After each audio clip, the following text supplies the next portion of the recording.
Hello, everybody. Welcome back to Making Action Happen. I'm Sarah Blackhurst. And I'm Brian McCain.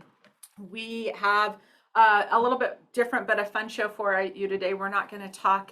We're not going to talk politics. We're not going to talk Redistricting. We're done with it. But we have with us today Karen Foglesong from the Arts Alliance, the Pueblo Arts Alliance, and we're getting ready to do the state fair. Yes. But before we get into that, will you tell us a little bit about you, how you came to be the director of the Pueblo Arts Alliance, and then we can talk a little bit about the fair, because there's been a whole lot of stuff. You've had to work pretty hard this last year or so. So how long have you been with the Arts Alliance? So I started with the Arts Alliance last March, right before COVID shut down. Of course. It was a funny time to change careers, but there you go. So my history is in studio dance, theater, and puppetry. And then that got me into teaching at college level. And then as art programs have dried up over the years, then I moved into teaching mythology classes. And then I was asked if I would be interested in helping to run this organization. And it was a good time for me to shift again. So I moved in this direction. It's been really interesting through COVID to try to bring a lot of low-tech people into a high-tech platform, which I'm sure you guys don't have a problem with. No, not at all. Right? We only have 22 counties and hundreds of members to worry about, so. Right? You have to get on that tech quick, Yeah. right? But prior to this, a lot of the, especially like in the rural areas, there wasn't broadband in a lot of areas, and people weren't used to it. But after about a year and a half of it, they're finally, everybody seems to be caught up. Clicking on board? Yeah. Nice. And then, so at this point, we're dealing with tech wariness, right? So Yes. we got them all on board, and now they're kind of, I don't want to go to another thing online. Zoom fatigue. Yes. Zoom fatigue, there you go, Zoom fatigue. And then I guess the rest is history. I've been at the Arts Alliance now for a year, and I think I've kind of got my feet under me, though every once in a while a strong wind will blow, and, and I'm reevaluating that. But we're creating partnerships in the community. Our Impact Youth program is going forward.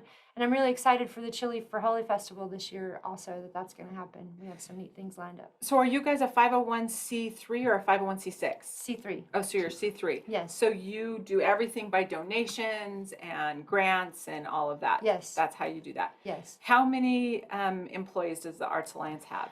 Really, I'm the only one currently. What's that like? It's really quiet in the office. That's nice. Yeah, for sure. But we are looking to hire an innovation and outreach coordinator, and we think that'll be happening in next week. Okay. So I'm very excited for that. Right. And we do have some contract employees that do specific jobs for a specific amount of time or a specific purpose. But basically it's me in the office, and then I have a facilities coordinator that tries to help keep one of the oldest buildings in Pueblo still standing. Okay, so where is that building at? It's at 107 South Grand, and it used to be Fred's Paint, and then Okay. right? And Yes. we had a little bit of controversy because our bricks were starting to deteriorate, and we had to have them fixed. We were very lucky to get a historical grant to help do that. Yeah. But in the process, we lost Fred, who's been on the building for many years. Yeah. And a lot of people were very upset about that. And we were sad, but we couldn't save him. We tried. But Yeah. we couldn't save him. Couldn't save Fred. Couldn't save Fred. And then we also own the old Betty's Costumes building. They're right on the same, right there on City Center and Grand. So we have a lot of listeners from around the state and the country, and we have quite a surprising number international. So if you don't know what she's talking about when we lost Fred, she doesn't actually mean that we lost a person, Fred. No. But if you're in Pueblo, or if you've been in Pueblo for any length of time, down on Grand, there was a bill, and it was this painting of this little dude, Fred, and it was, so that's what you're talking about. Sorry, I didn't mean to, to mislead anybody. No, that's okay. That's okay. When you first said that, I was like you lost Fred. Anyway, that's why So in the building graphic. right now, a few years ago, I used to actually have a little studio up there when they first started doing that, and cool. we rented a little room. Is it still set up the same way where they Yes. have the artist studios upstairs that you can rent out? Yes. And is it full of artists right now? Yes, currently we are full. And we also have 3 small studios in the art hub, which would be Betty's Costumes. The basement we hope to renovate eventually, but we just got the architectural plans back, and we're looking at like $2.5 million to open up the basement. So it's going to be longer project than we had hoped. Just the walls the ceilings aren't tall enough, and there's no fire, modern fire retardant or technology in there. So basically, like every building down on Union Avenue in downtown now. Yeah. I'm half convinced that we have mud on the rafters downstairs, dried mud, and I'm half convinced that it's from the flood, because I don't know how else it would have gotten there. Yeah, because Really? that used to be street level, like where the basement was at. I think it's a little lower down where that building is, but on Union, if you go, you walk up, you can actually see door frames on the street that are like a foot or two above the street. And what that was is when the flood came, it kind of buried everything down there. So Ground level roads. Yeah. So even at a business that I used to own there on the patio, there was a bank vault underneath it that they just cemented over because they couldn't lift a giant bank vault out. And then the building next to it, if you went in their basement, there was a door to go into that area, but it was all bricked over. Oh, wow. Tell everybody about what flood you're talking about. The flood of 21 here in Pueblo, which is the reason why we have the Arkansas levee right now, that came in and basically wiped out all of downtown. It raised the ground level up on Union and some of those areas a good probably 6 or 7 feet when they rebuilt. And a lot of the buildings that are historic, which we've been involved with, the Fuel and Iron building that they're renovating now, and a few other projects down there. Those buildings lasted through the flood, but they just had to renovate them. But if you go down, and there's tunnels underneath there too, and all kinds of weird stuff you can crawl around and find. So it's he's a cool talking area. 1921. Yeah, 1921. So Not 1921, yeah, there was a the great flood of this year. The great flood of 1921. There's some really great pictures down at Water Tower Place of the flood, and or in the county courthouse building too. Yeah. There's So a bunch. but we still talk. It's just interesting that we still talk about a flood that happened 100 years ago. Well, it's because we're basically in a high desert, so the flood is weird. That's fair. The Heritage Museum in Pueblo also has some information. Yes. Some displays on it. Yeah. So it was crazy when you see and hear the accounts and the stories and what happened here. They had to build the levee to avoid that, but there's still flooding down there every once in a while. Downtown, you'll still have.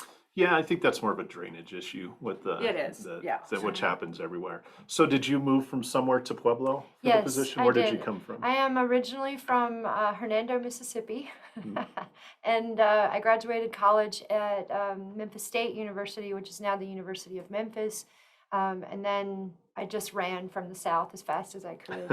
Honestly, that's sorry to anybody that's listening in the Southern states.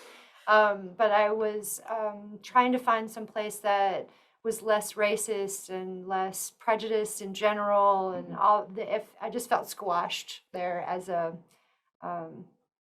humanitarian, I think. Yeah. And so I just started going, and I ended up in Westcliff, Colorado, and in Nederland, Colorado, and then back to Westcliff. And then I ran the gift shop at Bishop Castle, which is amazing there. Yeah. Castle Keepsakes was our invention.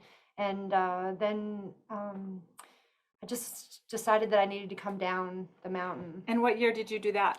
2001. Oh, 2001. 2001, yeah. I ran the shop from 1995 to 2001. Okay. Oh, wow. 2001 is when I came back to civilization. Okay. So back to civilization. Bishop's Castle, if you don't know much about it or you've just heard the legends of it, it's pretty crazy. We actually ended up talking about it. We did a spooky episode in October, and we talked a little bit about Bishop's Castle at that time. So I guess tell us a little bit. So tell us some stories about how with the Alliance you came on right as there's big shutdown. How did you hold it all together? From my couch. But we basically did, lots of Zoom meetings. It was all through technology, and luckily everybody that I had on hand at the time was really willing to rock and roll with it, to move however we needed to. Cynthia Ramu works with our Impact Youth program along with Katie Magby. And well, Katie wasn't with us at the time yet, but Cynthia started kind of a Zoom workshop that we did live. We found these programs online. It was amazing because I've worked in video production, and you can't get a switcher when I was in the business for less than $3,500, and now for $35 a month you can do it online, or yeah, you're pointing to your amazing little switcher there. Yeah. Yes. So it was amazing to me to find these technologies, and we did these live classes 3 times a week. We did workshops with anybody in town that needed programming for their digital output. And then we still did a few masked events, and people were very grateful to have a place to come out. It was always touch and go, and eventually we did get the 5-star rating, the safety procedures for COVID here in Pueblo. But for a while there, the health department would just check over our plan and make sure we had a way to keep everybody separate. And if we have a big parking lot, so we lock those gates, and then some people are inside the buildings and some people can be outside. So as long as the weather was holding, we did that. And then we just clinched, we were constant contact with the health department. I don't think an art center is ever that closely connected with the health department. Yeah. So is Cynthia still heading the levee project? Yes, I work with her on that also. Okay, cool. Yeah. That was kind of sad to see that go, because I think I had like 3 or 4 paintings down there that got demolished. Way. Yeah. Oh, I'm so sorry. You should come redo or do something new. If I had the time, I would. Right now. That's the thing. Part. Well, we just worked with the Downtown Association, the Pueblo Arts Alliance, to do a fundraiser down there, and we've raised a little bit of money through that. And the Pueblo Conservancy District has set aside a little bit of money, so the artists aren't having to pay for everything themselves right now. We have a little bit of money to pay for paint down there. And that was what Cynthia did way back in the 94, 95 when I started doing it. It was you would volunteer with her program and you would go restore the murals down there. So there was a bunch of us art enthusiast teenagers, and we'd go help restore, and then we'd get paint to go do our own thing and stuff. That's so great. we did the logos for the high school and a few other things down there, and it was fun. Yeah. And for those that don't know, Pueblo had the longest running mural in the world, and it started, I think, back in the 60s or 70s. 70s. I want to say early 70s. Yeah, and it was the TE Club. Is the people, they would basically go down there and sneak down at night and paint these pictures on the cement levee that goes all the way through town, and they signed it TE, like T-he-he-he. Yeah. And finally, the city or county or whoever made the decision opened it up, because they were so afraid that somebody was going to fall into the river or get hurt, something would happen. So they made it legal. Yeah. Yeah, I did. I fell a couple times painting on it, because it's like, you're 15, you don't need any ropes, right? Yes, that my friend Adele Aguilar works with me at the State Fair in the gallery, and she designed a mural of La Llorona because she used to play La Llorona in the Ghost Walk. And so we just finished putting La Llorona on the levee, and the young people just walk down the side, and I'm all harnessed up and holding onto my rope for dear life, right? But Katrina was the reason why we lost your pieces, because after Katrina happened, I'm sorry, I don't know the alphabet group that the letter agency. The letter agency that covers the FEMA, levees. it's probably FEMA. Possibly, but they changed the levee rules, and so our levee had to be adjusted to meet those rules, and so we had to wipe out some of the murals. Yeah, and they didn't want to. I remember we met with them to ask if there was a way to get an exemption or whatever. There was some requests from the city, and we knew it wasn't possible, but they actually, it might have been in the BOR, I can't remember, whatever federal agency, they really didn't want to take it down. Like they loved it, and that was like the pride of their network of rivers and levees and stuff. But that's nice to know. Unfortunately, it was something. And I know here in Pueblo, there were groups that documented everything, took pictures of it and stuff. but the feds actually came out and documented it to put in the National Archives as well. Really? Yeah, I and did not many not people know knew that. Yeah, that. it was weird because there was a black van with, you know, government federal planes and these people coming out taking pictures of everything and flying drones, and they're like, what are they doing? They're like, oh no, we're here just to preserve this and archive it and Wow, how stuff. beautiful. I'll have to let So Cynthia know, make sure she yeah, knows that. Surely she does, but I'll yeah, have to I check mean, on it. nobody knew. Like she may not know, May but not. they actually did it. So So the current world record, according to Guinness, is in, I believe, I want to say South Korea. mhm. And we're working to get it back. We do have the longest mural in the United States, again, we're Yeah, pretty sure, and we're about to get that. I don't think it's a Guinness record because that's the world, but it'll be It'll be Yeah. in US. our yeah, and it was country, yeah. interesting how they set that up too, because it was the longest running mural, so they only counted a fraction of it. They didn't count the entire thing because there Really? were breaks in it. Oh, And I think Frankfurt had one that they claimed was longer, but it was broken up because if you go to Frankfurt on the train, I think it's like an L train that you take, it's like 20 miles long. I mean, it's huge, 20, 30 miles, wow. but it's split up. So you'll have like half a mile of it and then a half a mile of nothing and then a half a mile and stuff. Wow. That was just another previous life journeying around the world, seeing stuff, Well, I coming back to think it's Pueblo. important to Pueblo because we don't have something like the Royal Gorge, and the Yeah. levee, with its size and um, attractiveness for other reasons, the hiking trails and the kayaking and the fishing can Yeah. be that for us if we continue to um, work together to make it happen. Yeah. So the art scene in Pueblo, I've talked about it on the show before, compared to what it was about 15, 20 years ago, it's really taken off the past few years. It seems to be more organized and actually a cohesive group that's accomplishing things.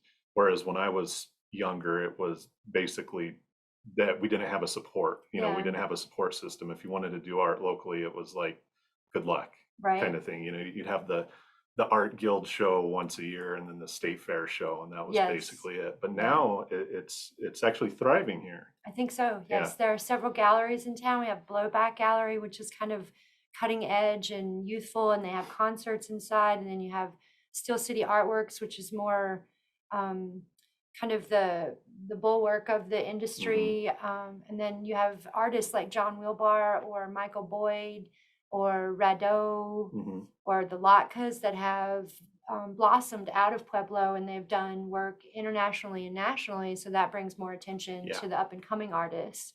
I think we have about 12 galleries in Mhm. Pueblo, and one of the things that the Arts Alliance is working on is creating a gallery passport, because there are tourists that go and look for outdoor murals or galleries, and so if you then we can encourage you to go to every gallery in Pueblo, Yeah. check them out. So that's Yeah. a future project that we hope to get off the ground soon. And we actually have a theater scene here too now. Yes. That was and we had the Impossible Players when I was younger, and they're still doing their thing, I think.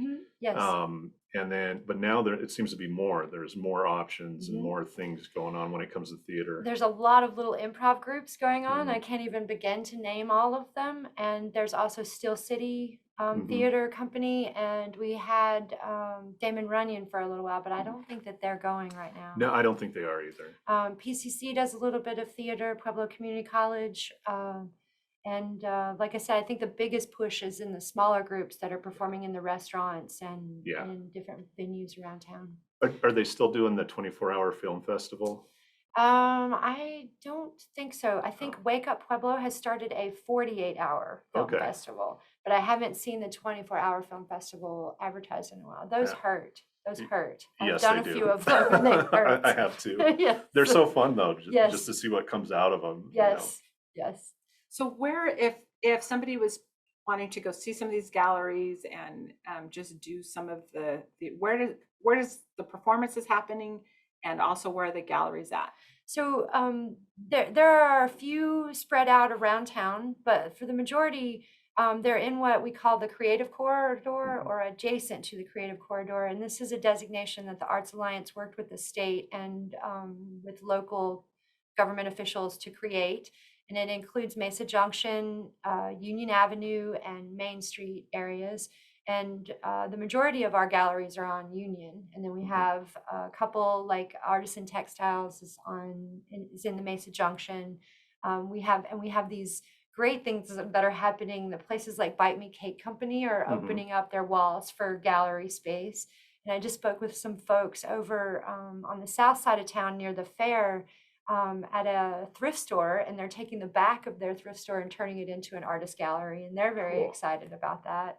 So I think you're right. I think we are moving into a new era, and we got the designation for the Creative Corridor in 2013 or 2012. And in 2013, our sales tax collection in this area started going up, and it's been going up steadily since the Creative Corridor designation. Which is when you except saw for COVID. Yeah, except for COVID. But that's when you saw more murals going up. Because I Yes. remember forever it was impossible to get a mural just through the city and permitting or whatever. Yes. And then, oh, what's his name that painted a lot of them downtown? I can't remember right now. Matt Reffick? Yeah, Matt. You started seeing his popping up, and I remember there's murals on some walls, especially downtown, where we tried to get it done in 2010, 2011. There's no way to do it. Like the city, the downtown people wouldn't approve it. But then I think when he started doing them around, that's when it kind of blew up, you know. And I think some people, especially business-minded people, are a little afraid of art and artists because they're, and I think it's because artists are about breaking down boundaries, and we tend to look at them that way. But for a business person, that's a scary proposition. Right. What are you going to put on the side of my building? I can't have you anger a potential customer, right? Right. So I think once they realize that they could be beautiful bears, or just a fruit salad scene, or I'm just trying to think of some of the less innocuous, the more innocuous ones around town. And they don't hurt anybody's feelings, and it's really so much nicer to look at than brick or cement. I mean, every cement surface should be covered, in my opinion, whether I like the art or not. I don't want to look at the cement. Well, we have, as Action 22, we do a lot of events in Pueblo, and so people come from all over the state to be a part of those. And I've had so many times where, because I encourage people to get out while they're here. I have set up time for that. And then they'll always ask, okay, tell us about the murals. And I'm like, I wish I knew. I don't have any idea. But if you go down, there's murals here, and then they'll go, and I'll send them on a walk, and I'll put it on a photo scavenger hunt or something. Oh, nice. So that they can go around and see all of that. So I think the murals are a wonderful, wonderful addition. Pueblo Bike Rentals is doing a mural biking tour. Oh, cool. Oh, that's really cool. They're great. And if you take that tour, they'll give a donation to the Arts Alliance too. Oh, So nice. Oh, wow. it's definitely Nice. awesome. Go on that tour, people. Yes, Right? go do the tour. See all of there's some really interesting pieces. Yes, there are. And there's cultural ones too. People Yes. don't realize if you go over on the east side, even the east of Pueblo, there's a lot of cultural murals through the neighborhoods that are important, that have been there for a long time. Yes, historically, yes. And I'm really proud of the east side. They take care of their murals. And it's something that we know that there's a lack of, that we need a mural map, comprehensive. So on the Pueblo Arts Alliance website, puebloarts.org, we have a kind of interactive map by I think it was Jen DeGroot who did it for a school project when they were at CSU. And so it's valid, but there are some that are gone now because it's been a little while, and there are some that are not on that map. So we're working with volunteers now to try to capture all those again and get them listed correctly, so that they can be sent out to the state tourism organizations, or you can access it easily when you have clients coming into town. No, we would love that. I would do, what a cool activity that would be to do as part of it is part of it just for us, but also for any event that we did, but do a mural explorer, do a the walk or whatever. Especially with geotagging now, it's easier because we tried to do it a while ago. It was before we had these things that we carry with us everywhere, and it was literally just taking pictures and printing out a map and putting a pin in them. But so you've always been a tech person. You've been waiting on the tech to catch up to your ideas. Yeah, that's amazing. Exactly. For sure. That's great. Well, when we come back in a few minutes, we're going to visit a little bit more with Karen and talk about what is in the future for and how you're partnering with other communities to do a more regional approach to this, but also we're going to talk about the state fair because you're in charge of that as well. Yes. So we'll be back in just a few minutes to talk about all the rest of the art that's happening in Pueblo. Hi, welcome back. We're sitting here with Karen Foglesong, who is the executive director for the Pueblo Arts Alliance. And there's been really some great things that have happened in the last few years in the art community here in Pueblo and around the entire region. But I've been particularly interested in how the artist community has sort of gotten through it, and you guys seem to be thriving in spite of COVID. And we were just talking about all the really great things that you're doing. So tell us a little bit. There's been a real uptick in this Arts Alliance movement throughout the region. We've seen some of these artist corridors, these creative corridors going up in places like Trinidad, Yes. Canyon City, here, all of these things. So how is that working with other communities, and how is the state has been supporting you on that? Because I know that there's been some funding for that too. Yes, so there's the Colorado Creative Industries is the backer behind the corridors, and they are associated with Colorado Tourism Organization. And so those entities have really been working hard at a state level to pull in federal funding and distribute that around the state. And they really make a focus at rural communities like Trinidad, who usually are left out of like big federal grants because they don't have the numbers to support being supported by those bigger entities. So they do a lot of programming. Like there's one, and I'm sorry, I can't think of the name of it, but there's one program where they bring all of the rural groups together with granting agencies who are open to granting in a small area, and they connect them directly with those people. And I think that's a beautiful program. Pueblo's a little bit too big to be a part of that. We're just over the edge, but Pueblo does act as a regional hub for all of these smaller outlying communities. This is basically where they come shopping for their groceries or bigger ticket items, and also where their artists can get into one of the local colleges or work with our arts organization. So we are in touch with like the Artocade in Trinidad, or I'm trying to think of all these organizations Right, that no, we work there's a with. lot of There's a them. lot, Drawing a yeah. blank, but we do work with many of them around, and like Katie Magby, who works with our Impact Youth Organization, also teaches in Canyon City, and so there's lots of links out to smaller communities. I used to teach dance in Westcliff and do theater in Westcliff, Colorado, right? So part of the reason it seems like artists are thriving right now after COVID is although they lost sales, artists also oftentimes work alone, and so when they're suddenly shut down, they were painting like crazy. I've talked to many artists that painted 60, 70 pieces of work while they were shut in, or wrote 10 new songs or recorded this. And so as things are opening back up, they have inventory that they're pushing. And so there's a seeming thriving to it. But they were struggling during COVID. Yeah, but so that was sort of a break to create. Yes. Yeah. You can't go to work. You can't go anywhere. Yeah. So I was very jealous of people that were I'm going to take ukulele lessons. Like, I'm still going to work. So Yeah. We were the same way. Yes. There was a lot of people I was jealous of, and we worked just as hard, if not more, during that than we had before. But that's sort of the nature of the nonprofit world. Yes.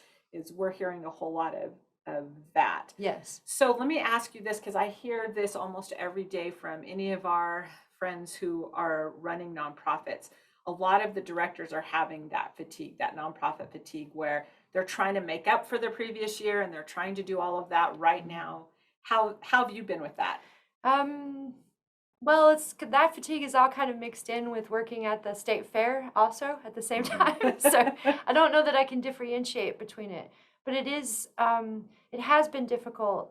But I was very aware through all of it, whether or not people appreciate art as an academic. I know for a fact that exposure to creative activities kind of buoy our psyche, and if we want to go outside of science, our souls as well.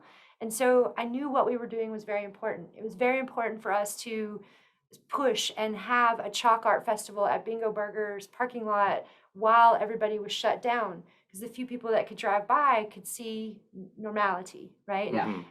One of the things that helped me get through was Eric Saraceno was painting a mural on the beauty salon building on 4th Street. Mhm. Oh, okay. Come just as you come over the bridge, and every day I went to work, I was like, the world's going to be okay. He's painting. still going. The creativity is still happening. We're not so shut down that we can't still paint, you know? Yes. So and I felt like that was very important for us throughout all of it.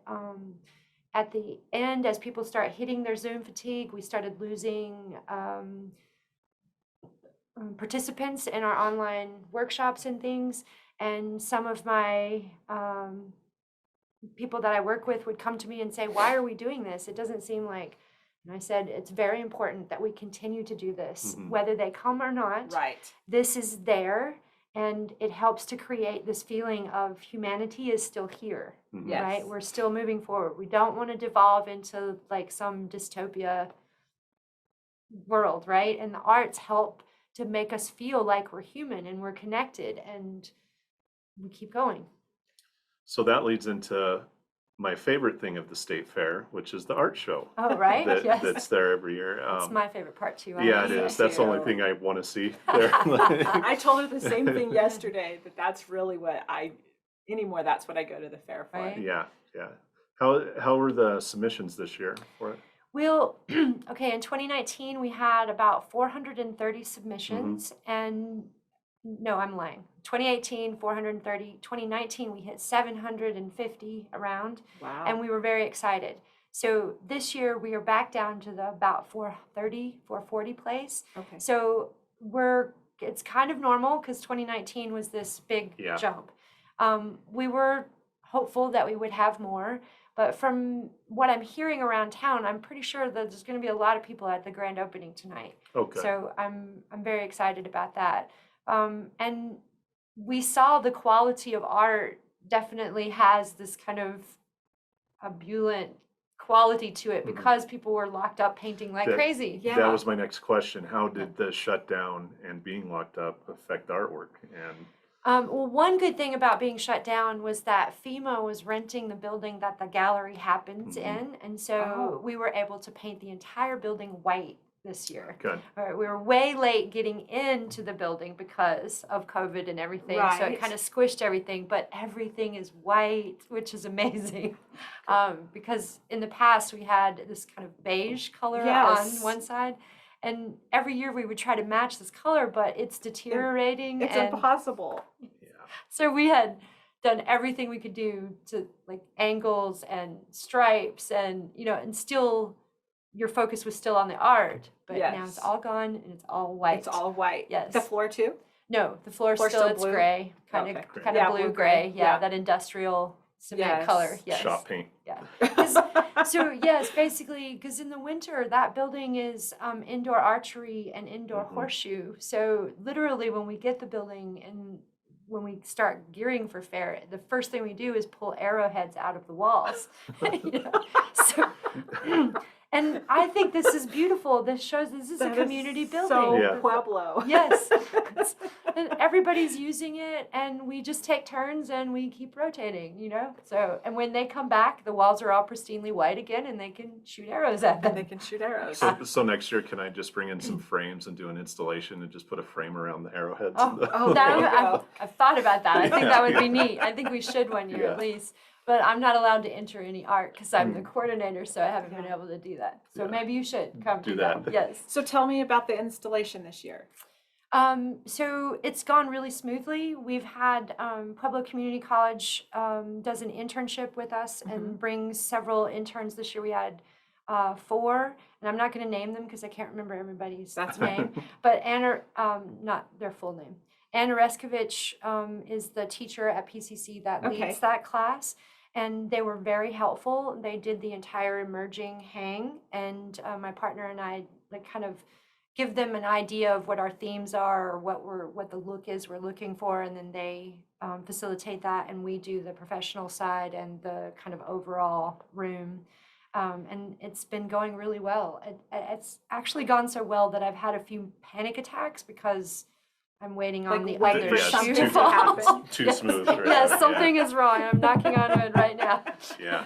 Well, Um, it opens tonight, so it's yes. just too late to panic at it's this too point. late to Yeah. panic. It's 5 o'clock is D time. I Go time. so know that feeling doing events and stuff. You just have that, and I do the same thing. It's so Yeah. funny that you say that Yeah. because I can almost time it Yeah. exactly when I'm going to have the panic attack. Right. So I Yes. imagine that every year when you do this, because I always go in and I pick what I like and pick, you know what I mean, what's my favorite or what Yeah. stands out to me. And I remember there's one that I just was so in love with, so many, it was a photograph, so many, and it was years ago. I don't even remember the artist or who it was, but I was so like struck by this That's wonderful. photograph. Yeah. But you always have to go, and my dad and I would go in and we'd pick our favorites and we do the whole thing. Yeah. So this year, I know you can't say who your favorite was, but was there anything that you were really struck by that you weren't expecting this year that was sort of like, whoa? Yes, there was a piece by a local artist named Sam Ingo that when he pulled it out of his bag, I had this kind of spiritual moment Yeah. with it. And it was really strange for me because I'm not usually attracted to digitally created art. Mhm. I'm usually more organic created. And I don't have anything against digital art. That's not what I'm Right. saying. I just don't necessarily have a connection. But it had some kind of, it grabbed my soul, is what I Yeah. would say. Yeah. And I really want to buy this piece this year. So I'm hoping I can get a hold of it. That's So what tell I'm me hoping. about the piece. It's really intricate, thin lines that are multicolored, and you can't quite tell what you're looking at. Sometimes you see a face, but the whole thing seems to kind of rotate in on itself like a tube torus. I don't know if anybody knows what that is, Yeah, but it just keeps. It looks like it has movement in it, and it's very stagnant. It's And it's stunningly digital. beautiful. Yes, it's in the back room. If you come tonight, Oh, I'll show you. yeah, You'll yeah. probably be like, okay, whatever. But you know, No, I just imagine that every year there's something that just sort of grabs you. yeah, And then there's the ones that you keep forever, yes, or there's the ones that, yes. There are some that I hope I never see again. yeah. But there are what my experience is. Every year I pick different judges from different areas because we try to keep that rotating so Right. that if you weren't picked, because ultimately judging art, yes, there are principles and elements of design that you're going to look at, but ultimately it comes down to a personal preference. Sure. What you're into, what you don't like. Even if you're trying to be fair, those things will still influence your judging. So if we keep the judges rotating, then it doesn't feel so stagnant in that way. And this year I do this every year, but this year they didn't pick anything that I picked out. Nothing. Like I go through and go, Really? that should be first place. That one, that one, Yeah. that one, every class. Nothing.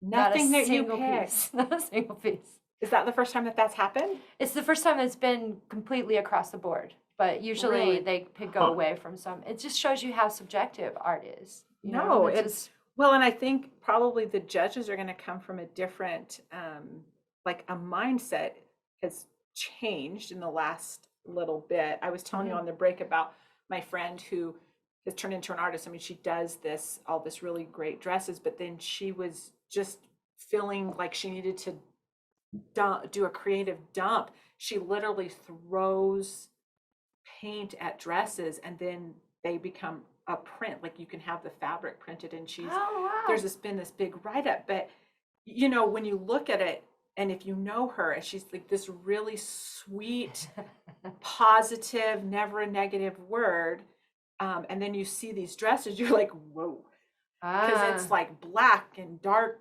grays and purples, and they're not like happy. You know what I mean? Yeah. And so I imagine that sort of the mindset of everybody has changed a little bit, and that's going to reflect. That could be, yes. One theme that I saw that I'm curious about this year, and there often is like an animal theme. Like one year we'll get elephants. Like humans, we all think we're so unique, but really we're kind of on this similar wavelength. But this year we got animals paired with stuffed animals, and I think in my mind, to me, it speaks to the fact that we feel some level of responsibility as a species for the lack of environment these animals are having. Huh. Because they're very poignant. They're not like, I've got my favorite toy. They're like one piece has a polar bear coming up out of the water onto melting ice, and there's a polar bear stuffed animal that's all collapsed and Really? the polar bear is looking at it, and like I got chills just talking about it. Yeah. It made me cry the first time I saw it.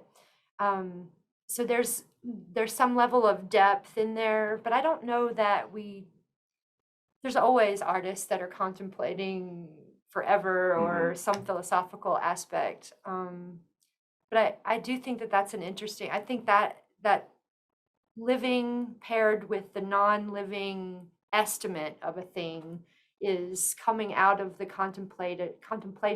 forced contemplation of COVID. Yeah. I think but that's just my opinion. Like, I have no scientific. No, Back. but that lens is Yes. so unique. You guys always have a really great sculpture installation. What is it this year? This year, I think it's Eric McHugh's I Didn't Mean to Take It, and it also won Best of Show in our like overall in the professional, and it's a beautiful like stick metal man that's kind of in a position with his head down, and he's just holding a heart up like he accidentally stole your heart, and it for a few pieces of metal, it really does create a conversation with the person that's talking to you. It's amazing. Oh, that is amazing. I can't wait to see it. I can't wait for you to see it. I'm excited about that. So tell us a little bit about your vision, what the art world or the art community is going to look like in the next few years. How's that going to develop? What's it going to look like? Oh gosh, like my hopes and dreams, or what? Yeah, let's hear your actuality? vision and Well, what you think's realistic. So my hopes and dreams, like I said earlier, I would love to see all cement surfaces covered with something, but that's just my personal dream. I see us working together with other agencies outside of the art world, because we kind of have a windfall of money right now in the nonprofit world because of the federal government and many of our kind of giving organizations in the country trying to help people survive COVID. But what happens next, right? So everybody's emptied their extra coffers to help people get through COVID. So the next phase is going to be a tighter purse string, right? So the way that I think we're going to get through that is by partnering with health solutions, or definitely the art organizations, like partnering with the Sangre de Cristo Art Center or the Art Guild or something along those lines, but also reaching out across the corridor and working with the health organization or the Rape Crisis Center, or we've partnered many times with El Pueblo Museum.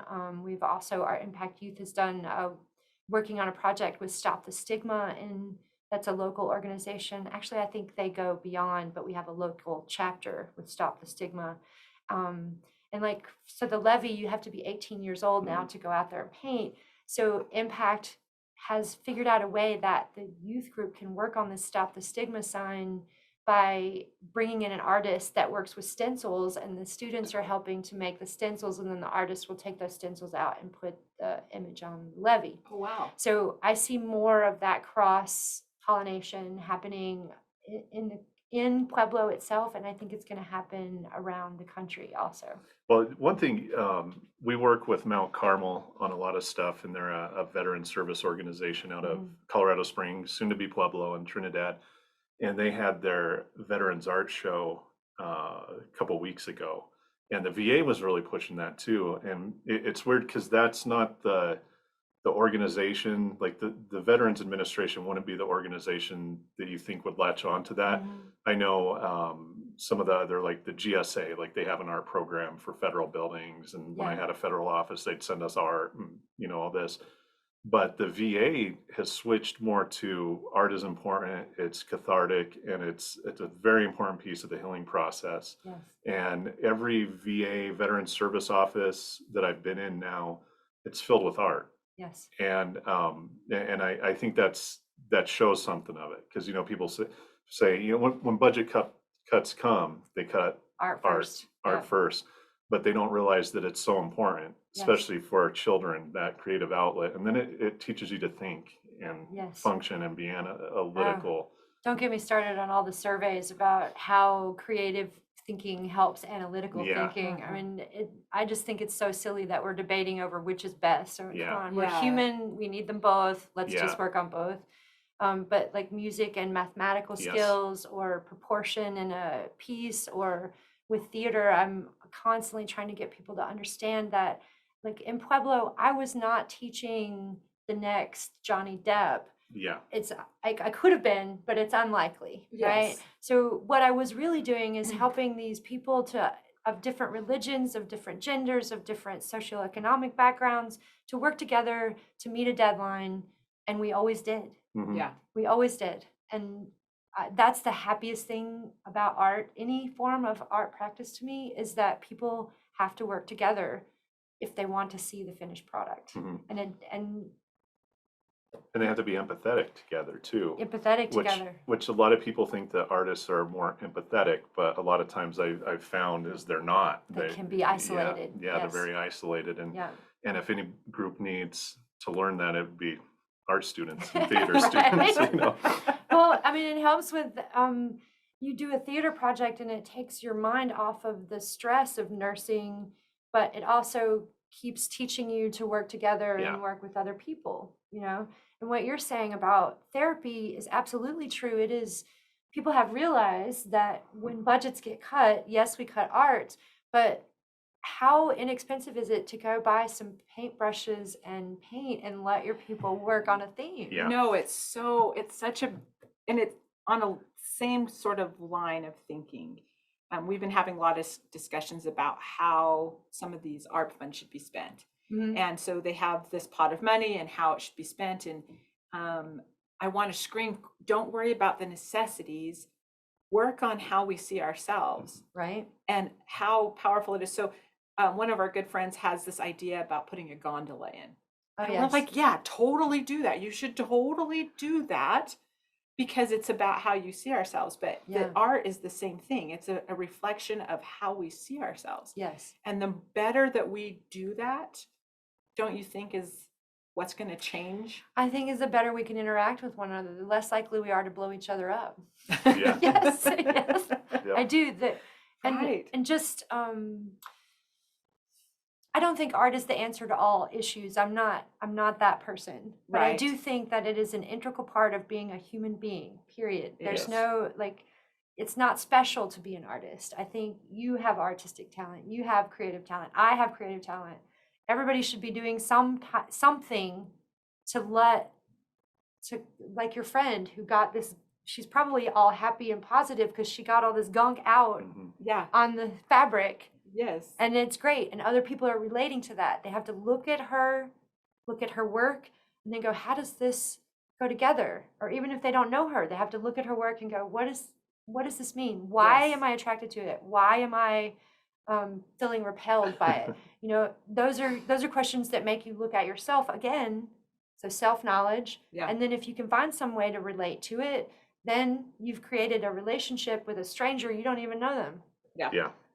So this is what I say to my kids on a pretty regular basis. I say, I don't care what you create, but you have to understand that creation is a God power, and it's your responsibility to develop that. That's great. Because I love that's what that. it is. I mean, that's Yeah. I want a bumper sticker that says that creativity is a God power. It is. Like You have that. to develop that, and you have to do it. It's such an important part. Okay, so tell us about so tonight's your opening night. Yes. for the Tell us state about fair. that for the state fair. If you wanted to go, is it too late to? No, it is not too late to go. So tell us all it's about too how to late to go. enter your art. I'm not hanging any more art, but you can come look at the art. And it starts at 5 and it ends at 8 tonight. And for the first time ever, we have a cash bar. So I'm kind of excited and nervous to see what's going to happen with that. And PCC, Pueblo Community College, sets up a beautiful kind of snack layout for everybody. We have Grupo Foglesong, de Pueblo, who is going to be giving us living sculptures Oh, cool. tonight really? from their dance troupe. And Dragon Dojo has some aerial dancers that are going to perform Oh, tonight nice. also. So I totally just blew off the other thing I was going to do tonight, so I can be there. Oh, Do I have awesome. to buy tickets to the gate? No, you do not. The fair is not open tonight. Okay. Okay, so the only thing open on the fair grounds is the art gallery, and you should come in through the Beulah Gate, and just come on over to the art gallery. Just come on in, and we'll kick you out when it's 8 o'clock.